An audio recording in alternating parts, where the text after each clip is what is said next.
There's some bogeys up in the mountains, boys. Let's go fuck them up. Yep. Go take them down. Take those bogeys down. Go for it, brother. Get them, boys! There we go. Right now we are on the helicopter. My boy Dallas is getting the gun ready. We got some bogeys sitting up top the hill. Never even shot a gun before, and I gotta say, just this alone has already made it an unforgettable experience. Moving on to the Glock. M4. And then Barrett 50 cal. This thing packs a punch.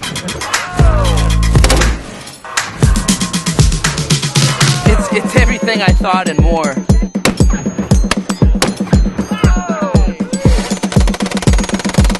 Yeah, this is by far one of the most epic activities.